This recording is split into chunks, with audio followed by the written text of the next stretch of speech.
Hello बच्चों। आशा करता हूँ कि आप स्वस्थ होंगे, मस्त होंगे और अच्छे से अपनी पढ़ाई कर रहे होंगे। बच्चों, अगर आप क्लास 10 बोर्ड्स 2026 के लिए मैथ्स का सिलेबस पढ़ना चाहते हैं तो आप इस चैनल को सब्सक्राइब कर सकते हैं। बच्चों, हम इस चैनल पर क्लास 10th मैथ्स का पूरा सिलेबस कंप्लीट करेंगे, obviously as soon as possible. और बच्चों, अगर वीडियो के बाद भी अगर आपको कोई डाउट रह जाता है तो आप इस वीडियो को कमेंट सेक्शन में बता सकते हैं, मैं उस पर भी वीडियो दोबारा से ले आऊँगा। तो बच्चों, आज हमें करना है एक्सरसाइज 7.1 कोऑर्डिनेट ज्योमेट्री का क्वेश्चन नंबर 6। तो बच्चों, इस क्वेश्चन में आपको कहा गया है name the type of quadrilateral formed if any by the following points and give reasons for your answer. तो बच्चों, इस क्वेश्चन में कहा गया है आपको 4 पॉइंट्स दिए गए हैं। आपको ये बताना है क्या इन 4 पॉइंट्स का एक क्वाड्रिलेटर बन रहा है या नहीं, और अगर बन रहा है तो आपको रीज़न देना पड़ेगा कि वो कौन सा है क्वाड्रिलेटरल, और उसके रीज़न देने पड़ेंगे। आपको कैसे पता चला। तो बच्चों, इस क्वेश्चन के हम फर्स्ट पार्ट को पहले चेक करते हैं, जहाँ पर हमें पॉइंट्स दिए गए हैं -1, -2, 1, 0, -1, 2 और -3, 0। हमने इनको ए बी सी डी मान लिया है। तो अब पहले हम साइड्स का डिस्टेंस निकाल लेते हैं। पहले हम ए बी का डिस्टेंस फाइंड कर लेंगे, जो कि हमारा हो जाएगा अंडर रूट ब्रैकेट में 1 -1 का होल स्क्वायर प्लस 0 -2 का होल स्क्वायर। यानी कि आप वो डिस्टेंस फॉर्मूला था, याद होगा आपको, अंडर रूट x2 - x1 का whole square plus under y2 - y2 का होल स्क्वायर। तो हमने वही लगाया है यहाँ पर और वैल्यूज़ पुट की हैं। तो यहाँ पर 1 -1 है तो वो प्लस का 2 हो जाएगा, 2 का स्क्वायर आपका 4। यहाँ पर माइनस का साइन प्लस में बदल जाएगा, 2 का स्क्वायर दोबारा से 4 आ जाएगा आपका। तो 4 + 4 आपका अंडर रूट 8 आ गया। यहाँ पर अंडर रूट 8 को हम 2√2 भी लिख सकते हैं। उसके बाद हम बी सी की वैल्यू निकालेंगे। बी सी की वैल्यू भी हमारी हो जाएगी अंडर रूट -1 का होल स्क्वायर प्लस 2 - 0 का होल स्क्वायर। -1 आपका -2 हो जाएगा, -2 का स्क्वायर आपका 4 होता है। 2 का -0 2 ही रहेगा और 2 का स्क्वायर आपका 4, 4 + 4 आपका √8, और फिर √8 को आप 2√2 लिख सकते हैं। उसके बाद हम सी डी की वैल्यू को फाइंड करेंगे। सी डी की वैल्यू भी हमारी ऐसी आ जाएगी अंडर रूट ब्रैकेट में -3 -1 का होल स्क्वायर प्लस 0 -2 का होल स्क्वायर। तो अब यहाँ पर माइनस के 2 साइन है तो वो प्लस का हो जाएगा, -3 और प्लस का 1 आपका 2 देगा, माइनस का 2 का स्क्वायर आपका 4 आ जाएगा, और 0 -2 का स्क्वायर आपका 4। तो 4 + 4 आपका अंडर रूट 8 आ गया यहाँ पर, और ये अंडर रूट 8 को जैसे कि ऊपर बताया 2√2 अब दोबारा से लिख देंगे यहाँ पर। उसके बाद हम ए डी की वैल्यू को फाइंड करेंगे। ए डी की वैल्यू भी आपकी ऐसे आ जाएगी अंडर रूट -3 -1 का होल स्क्वायर प्लस 0 -2 का होल स्क्वायर। यहाँ पर माइनस के 2 साइन है तो आपका 1 जो है प्लस का हो जाएगा, -3 और प्लस का 1 आपका -2 बनाएगा, और उसका स्क्वायर आपका 4 हो जाएगा। यहाँ पर माइनस के 2 साइन प्लस का 2 बना देंगे, और 0 + 2 आपका 2 ही रहेगा, 2 का स्क्वायर आपका 4। तो 4 + 4 आपका अंडर रूट 8, जो कि आपकी वैल्यू हो गई 2√2। अब बच्चों, साइड्स की लेंथ निकालने के बाद हम डायगनल्स की भी लेंथ को फाइंड कर लेंगे।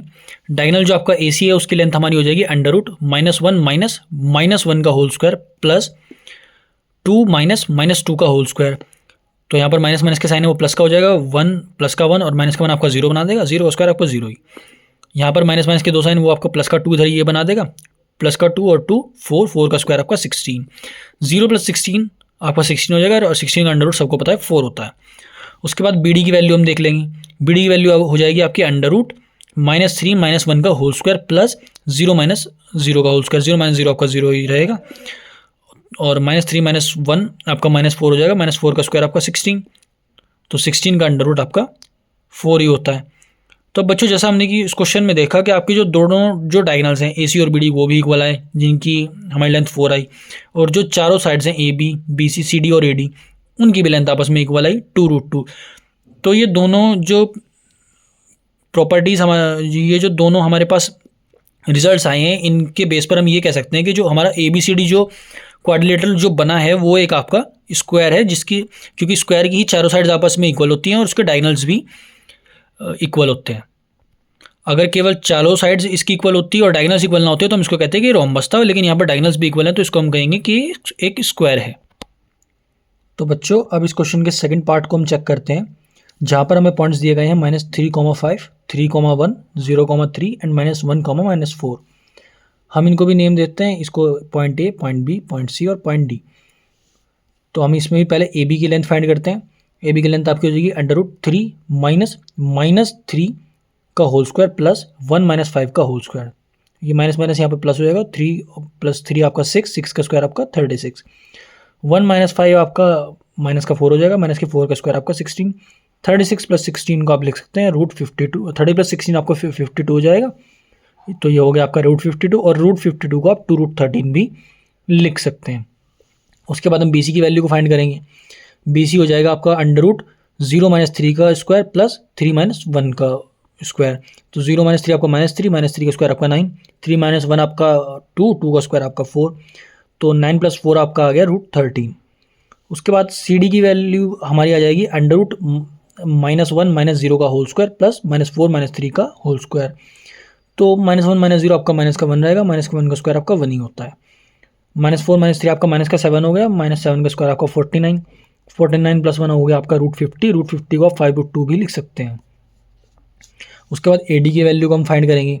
ए डी इक्वल्स टू हो जाएगा आपका अंडर रूट 1 माइनस 3 का होल स्क्वायर प्लस -4 माइनस 5 का होल स्क्वायर।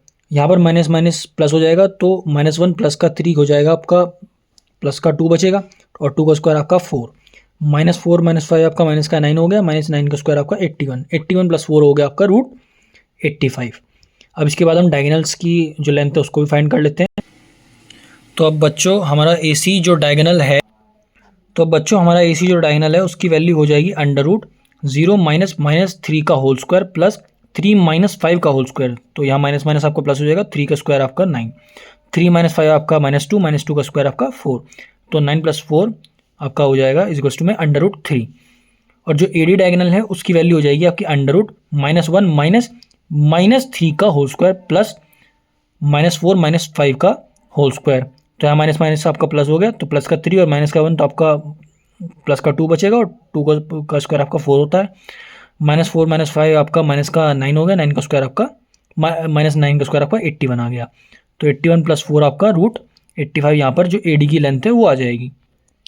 तो बच्चों अब आपने इस क्वेश्चन को करते हुए एक चीज़ ऑब्जर्व की होगी, जो आपकी ए बी की वैल्यू आ रही है वो बी सी प्लस ए सी के इक्वल्स टू में आ रही है। जैसे कि आप देख सकते हैं ए बी की वैल्यू हमारी 2 रूट 13 निकली थी, बी सी की 13 और ए सी की 13 रूट 13। तो जब भी ऐसा होता है कि कोई भी दो साइड्स की वैल्यू तीसरी साइड की इक्वल आ जाए, तो यानी कि वो जो तीनों पॉइंट्स हैं वो आपस में कोलिनियर है। ये हमने क्वेश्चन 3 में देखा था। तो यानी कि पॉइंट्स जो ए बी और सी हैं यहाँ पर आपके कोलिनियर है, और अगर ये कोलिनियर है तो ये किसी भी तरह का क्वाड्रिलेटरल नहीं बनाएंगे। तो इसीलिए हम ये कह सकते हैं point A B C and D does not make any quadrilateral. तो बच्चों अब इस क्वेश्चन के हम थर्ड पार्ट को चेक करते हैं। यहाँ पर हमें पॉइंट्स दिए गए हैं 4,5, 7,6, 4,3 एंड 1,2। इनको भी हम नेमिंग कर देते हैं A B C and D. अब यहाँ पर भी हम पहले ए बी की वैल्यू फाइंड कर लेते हैं। ए बी की वैल्यू हमारी हो जाएगी अंडर रूट 7 माइनस 4 का होल स्क्वायर प्लस 6 माइनस 5 का होल स्क्वायर। 7 माइनस 4 आपका 3, 3 का स्क्वायर आपका 9, 6 माइनस 5 आपका 1, 1 का स्क्वायर आपका 1, तो 9 प्लस 1 आपका यहाँ पर आ गया रूट 10 ए बी की वैल्यू। उसके बाद बी सी की वैल्यू को चेक करते हैं। बी सी की वैल्यू आपकी हो गई अंडर रूट 4 माइनस 7 का होल स्क्वायर प्लस 3 माइनस 6 का होल स्क्वायर। 4 माइनस 7 आपका हुआ माइनस का 3, माइनस के 3 का स्क्वायर आपका 9, 3 माइनस 6 हुआ आपका माइनस का 3 और माइनस के 3 का स्क्वायर फिर से 9, 9 प्लस 9 आपका हो गया रूट 18 आ गया, और रूट 18 को आप 3√2 भी लिख सकते हैं। उसके बाद हम सी डी की वैल्यू को चेक करेंगे। सी डी की वैल्यू हो गई आपकी अंडर रूट 1 माइनस 4 का होल स्क्वायर प्लस 2 माइनस 3 का होल स्क्वायर। 1 माइनस 4 आपका -3 का स्क्वायर आपका 9 होता है, 2 माइनस 3 आपका -1 हो गया, -1 का स्क्वायर आपका 1, तो 9 प्लस 1 यहाँ पर सी डी की वैल्यू भी आपका रूट 10 आ गई। अब बच्चों हम ए डी की लेंथ भी चेक कर लेते हैं। ए डी की लेंथ हमारी हो गई अंडर रूट 1 माइनस 4 का होल स्क्वायर प्लस 2 माइनस 5 का होल स्क्वायर। 1 माइनस 4 आपका -3, उसका स्क्वायर हो गया 9, 2 माइनस 5 आपका -3 और -3 का स्क्वायर भी हो गया आपका 9, तो 9 प्लस 9 आपका रूट 18 आ गई, और रूट 18 को हम 3√2 लिख सकते हैं। अब साइड्स की वैल्यू निकालने के बाद हम डायगोनल्स की भी वैल्यू उसको फाइंड कर लेते हैं। डायगोनल जो ए सी है उसकी जो वैल्यू है वो हो जाएगी आपकी अंडर रूट 4 माइनस 4 का होल स्क्वायर प्लस 3 माइनस 5 का होल स्क्वायर। 4 माइनस 4 आपका 0 हुआ, 0 का स्क्वायर आपका 0, 3 माइनस 5 सॉरी जो हुआ आपका वो हो जाएगा -2 का स्क्वायर आपका 4, तो 0 प्लस 4 आपका 4, और 4 का अंडर रूट सबको पता है 2 होता है। उसके बाद जो बी डी डायगोनल है हम उसकी लेंथ को फाइंड कर लेते हैं। बी डी की वैल्यू आ गई अंडर रूट 1 माइनस 7 का होल स्क्वायर प्लस 2 माइनस 6 का होल स्क्वायर। 1 माइनस 7 आपका होता है -6 का स्क्वायर हो गया आपका 36, 2 माइनस 6 हो गया आपका -4 का स्क्वायर होता है आपका 16। तो 36 + 16 हो गया आपका √52 और जो √52 को हम 2√13 भी लिख सकते हैं। तो बच्चों जैसा कि आपने देखा इस क्वेश्चन को करते हुए कि हमारी जो दो साइड्स हैं ए बी और सी डी उनकी लेंथ इक्वल निकली है जो कि √10 है, और बी सी और ए डी उनकी लेंथ इक्वल निकली है जो कि हमारी 3√2 आई। तो यानी कि ऐसा क्वाड्रिलेटरल बन रहा है जिसकी जो चारों साइड्स हैं उनमें से जो आमने सामने वाली साइड्स हैं उनकी लेंथ इक्वल है। लेकिन हमने ये भी देखा कि जो हमारे डायगोनल्स हैं उनकी लेंथ इक्वल नहीं है। ए सी जो है वो बी डी के बराबर नहीं आई, ए सी क्योंकि हमारी ए सी की वैल्यू 2 आई और बी डी की वैल्यू 2√13 आई। तो बच्चों हम ये कह सकते हैं ए बी सी डी जो पॉइंट्स हैं वो आपस में एक ऐसा क्वाड्रेटर बनाते हैं जो रेक्टेंगल नहीं है, जो कि एक पैरेललोग्राम है। क्यों? और अगर यहाँ पर डायगोनल्स भी इक्वल होते हैं तो वो रेक्टेंगल हो जाता है, लेकिन क्योंकि यहाँ डायगोनल्स इक्वल नहीं आए तो वो एक पैरेललोग्राम बना रहे हैं, ना कि एक रेक्टेंगल। तो आशा करता हूँ बच्चों आपको ये जो क्वेश्चन नंबर 6 है इसके तीनों पॉइंट्स को अच्छे समझ आए होंगे। अगर आपको कोई भी डिफिकल्टी लगती है इसमें तो आप कमेंट्स में बता सकते हैं। Thank you.